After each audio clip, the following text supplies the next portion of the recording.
है दोस्तों, अगर आप उत्तर प्रदेश से हैं और गवर्नमेंट जॉब का सपना देख रहे हैं तो आज का ये वीडियो आपके लिए बहुत ही ज़्यादा इंपॉर्टेंट होने वाला है। दोस्तों, यूपी लेखपाल वैकेंसी 2025-26 का ऑफिशियल नोटिफिकेशन आ चुका है, जिसमें हज़ारों पदों पर भर्ती निकल गई है। तो इस वीडियो में हम बात करेंगे वैकेंसी कितनी निकली है, फॉर्म कब से भरे जाएंगे, कौन एलिजिबल है, पेट का रोल क्या है, एग्ज़ाम पैटर्न में क्या चेंज हुआ है और कौन कौन से डॉक्यूमेंट लगेंगे। तो वीडियो को एंड तक ज़रूर देखिए, क्योंकि छोटी सी गलती आपका फॉर्म रिजेक्ट करा सकती है। तो दोस्तों, UP triple SC Uttar Pradesh सॉवरेनेट service selection commission ने यूपी लेखपाल रिक्रूटमेंट 2025-26 का ऑफिशियल नोटिफिकेशन जारी कर दिया है। इस भर्ती के अंदर टोटल वैकेंसीज हैं 7,994, यानी लगभग 8,000।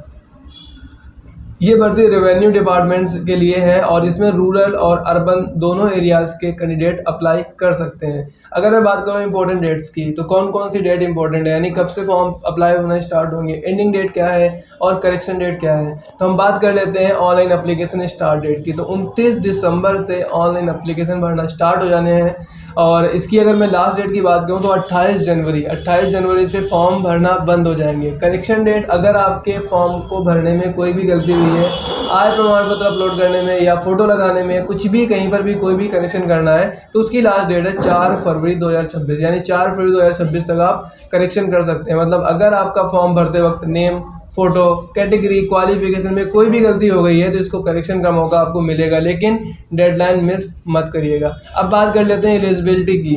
तो एलिजिबिलिटी क्राइटेरिया क्या है, इसकी हम बात कर लेते हैं। तो कौन कौन अप्लाई कर सकता है। एजुकेशनल क्वालिफिकेशन की अगर मैं बात करूं तो कैंडिडेट 12th पास होना चाहिए किसी भी रिकॉग्नाइज्ड बोर्ड से, यानी कि यूपी बोर्ड से आप कर सकते हैं, सीबीएसई बोर्ड से। ऐसा नहीं है कि यूपी बोर्ड वाले केवल अप्लाई कर सकते हैं, आप किसी भी बोर्ड से हो अप्लाई कर सकते हैं। अगर मैं बात करूँ पेट क्वालिफिकेशन की, तो यूपी ट्रिपल एससी पेट 2025 क्वालिफाइड होना कंपलसरी है, बिना पेट के अप्लाई ही नहीं कर पाओगे।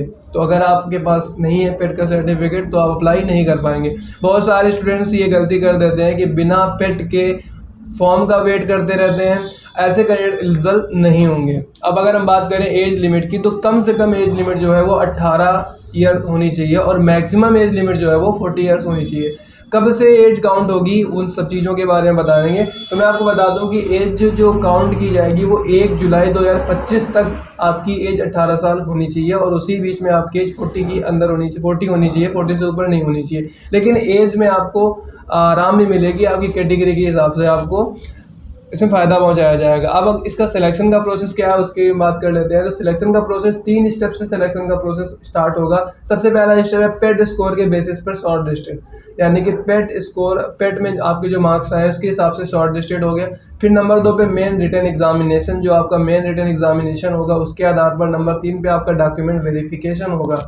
पेट सिर्फ क्वालिफाइंग और शॉर्ट लिस्टिंग के लिए है, ये फाइनल सिलेक्शन के लिए नहीं है। तो जिन स्टूडेंट्स के पेट में मार्क्स कम आए हैं वो परेशान ना हो, उनके चांस फिर भी हैं। इसलिए पेट में कम मार्क्स लाए हैं तो भी चांस है, टेंशन मत लो। अब एग्ज़ाम का पैटर्न क्या है उसकी भी हम बात कर लेते हैं, जिसमें थोड़ा सा जो एग्ज़ाम का पैटर्न है वो पहले से थोड़ा सा चेंज किया गया है। इसमें जनरल हिंदी आएगी, जनरल नॉलेज आएगी, मैथमेटिक्स के क्वेश्चंस आएंगे, रीजनिंग आएगी, rural development revenue related topics के क्वेश्चंस आएंगे। जैसे स्टैटिक, जीके और यूपी स्पेसिफिक क्वेश्चंस पर ज़्यादा फोकस रहेगा। जो स्टूडेंट पुराना सिलेबस पढ़ रहे हैं वो अपडेटेड सिलेबस ज़रूर से चेक कर लें। अब बात कर लेते हैं रिक्वायर्ड डॉक्यूमेंट्स की। कौन कौन से डॉक्यूमेंट्स रिक्वायर्ड हैं।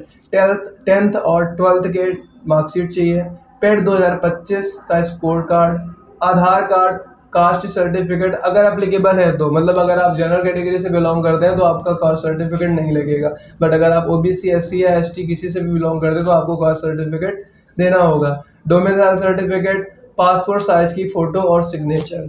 डॉक्यूमेंट्स में स्पेलिंग मिसमैच सबसे बड़ा कारण होता है आपके फॉर्म के रिजेक्शन का, तो इसको आप पहले से ही चेक कर लें। अब आपको इम्पोर्टेंट एक एडवाइस दे दूं कि दोस्तों, ये भर्ती बहुत सालों बाद इतनी बड़ी संख्या में आई है। लास्ट डेट का वेट मत करिए, कैफ़े में जाइए और अपना फॉर्म जल्दी से जल्दी भरवा लीजिए। प्रीव्यू खुद से चेक करें, क्योंकि एक छोटी सी गलती आपके फॉर्म को रिजेक्ट करा सकती है।